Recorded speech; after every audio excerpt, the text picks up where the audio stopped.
क्योंकि एक दिन पहले ही PIJ यानी पैलेस्टीनियन इस्लामिक जिहाद ने भी वीडियो जारी करके दावा किया था कि वो दक्षिणी गाजा में हमास के साथ मिलकर लड़ रहा है और इसका मतलब यह कि इजराइल की चुनौती अब दुगनी हो चुकी है। और अगले ही दिन हमास ने भी इजराइल की सेना से दो हाथ करने का वीडियो जारी कर दिया। इस वीडियो के जरिए हमास ने अपनी ताकत का ढोल पीटने का कोई मौका नहीं जाने दिया, क्योंकि वीडियो के हर फ्रेम को देखकर लगा कि हमास के लड़ाके इजराइल को पूरी टक्कर दे रहे हैं। उन्होंने पहले इमारत के अंदर से हमला किया और फिर सड़क पर आकर रॉकेट दाग दिए। यही नहीं, जैसे ही इजराइल की सेना की गाड़ी उड़ी और आग की लपटें उठने लगी, हमास के एक लड़ाके ने उसे दिखाते हुए तस्वीर भी खिंचवा ली।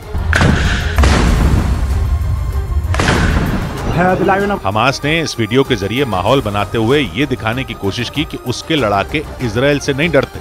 वीडियो के एक हिस्से में तो हमास का एक लड़ाका रॉकेट लॉन्चर लेकर खंडहर में ऐसी जगह ढूंढता दिखा जहां से वो इजराइल पर अटैक कर सके, और जब उसे वो जगह मिल गई तो वो वहां बैठ गया और फिर वहां से अटैक कर दिया। हमास ने ये वीडियो जारी करते हुए दावा किया कि उसने इजराइल की कई बख्तरबंद गाड़ियों को इसी तरह खत्म किया। यानी PIJ मतलब पैलेस्टीनियन इस्लामिक जिहाद के बाद हमास ने भी एक वीडियो के जरिए प्रोपेगेंडा किया। और इसे इजराइल की रणनीति की नकल भी कहा जा सकता है, क्योंकि इजराइल ने भी खान यूनिस में अपने सैन्य ऑपरेशन का वीडियो जारी किया, जिसके थोड़ी देर बाद ही हमास का वीडियो भी आ गया। मतलब यह कि खान यूनिस में जंग भयंकर हो रही है, क्योंकि इजराइल को हमास से कड़ी चुनौती मिलती दिख रही है। माना जा रहा है कि इजराइल ने इसी वजह से खान यूनिस में ताकत झोंक दी, क्योंकि खबर आई कि खान यूनिस में जबरदस्त जंग के बीच 200 कार्गो प्लेन इजराइल पहुंचे और इनमें सेना का सामान और गोला बारूद है, जिसे वो जल्द दक्षिणी गाजा पहुंचाएंगे।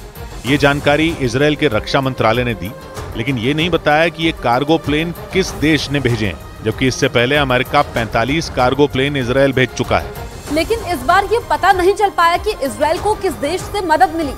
और दक्षिणी गाजा में खतरनाक जंग के बीच ही 200 कार्गो प्लेन इजराइल पहुंच गए। इनमें रखा सामान जल्द ही गाजा में युद्ध लड़ रही सेना के पास पहुंच सकता है, क्योंकि खुद इजराइल की सेना ने संकेत दिए कि दक्षिणी गाजा में जंग लंबी खिंच सकती है। उसका कहना है कि यहिया सिनवार जमीन के नीचे बनी सुरंगों में छिपा बैठा है, इसलिए उसे पकड़ने में अभी वक्त लग सकता है।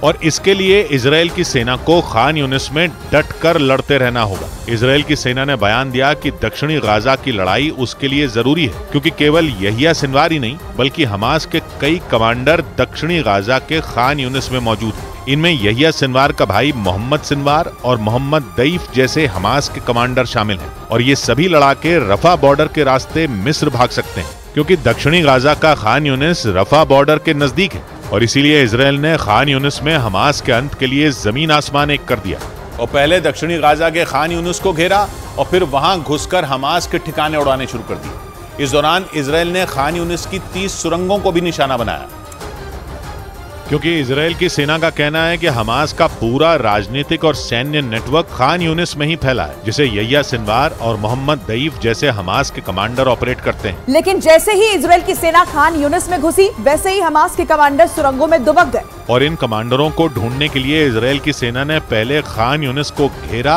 और फिर वहां घुस गई।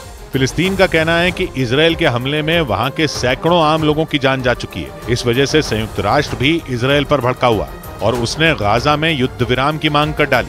लेकिन इजराइल ने साफ कर दिया कि यहिया सिनवार के मिलने से पहले वो खान यूनिस से नहीं निकलेगा। यानी उत्तरी गाजा के बाद दक्षिणी गाजा की दुर्दशा शुरू हो चुकी है और इजराइल सिनवार को जिंदा या मुर्दा पकड़ने पर उतारू है।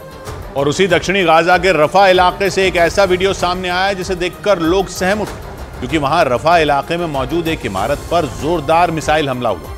आरोप लगा कि इजराइल की सेना ने वहां रात के वक्त हमला किया और उसमें 9 लोगों की मौत हो गई, जिसकी वजह से वहां चीख पुकार मच गई। आरोप लगा कि इजराइल ने उस इमारत पर कुछ ही देर में ताबड़तोड़ 3 मिसाइलें गिराईं, जिसकी वजह से उसका अगला हिस्सा पूरी तरह तहस नहस हो गया और ऊपरी मंजिल पर भीषण आग लग गई। और दावा किया गया कि यह हमला उस वक्त हुआ जब उस 3 मंजिला इमारत में करीब 20 लोग मौजूद थे, जिनमें कई लोग मलबे में दब गए और उन्हें निकालने के लिए कुछ लोग इमारत के मलबे को हटाते नजर आए। वहां अंधेरा होने की वजह से कई लोग रोशनी के लिए मोबाइल की फ्लैशलाइट का इस्तेमाल करते दिखाई दिए। रेस्क्यू में जुटे लोग मलबे से निकाले गए लोगों को एम्बुलेंस की ओर ले जाते नजर आए। इसी बीच एक आदमी मलबे के ढेर से एक बच्चे को निकालकर बाहर लाता दिखाई दिया। उस बच्चे समेत सभी घायलों को इलाज के लिए अस्पताल पहुंचा दिया गया। गाजा के स्वास्थ्य मंत्रालय ने इजरायल पर रिहायशी इलाकों में हमले का आरोप लगाया और दावा किया कि इस हमले में 9 लोगों की मौत हो गई।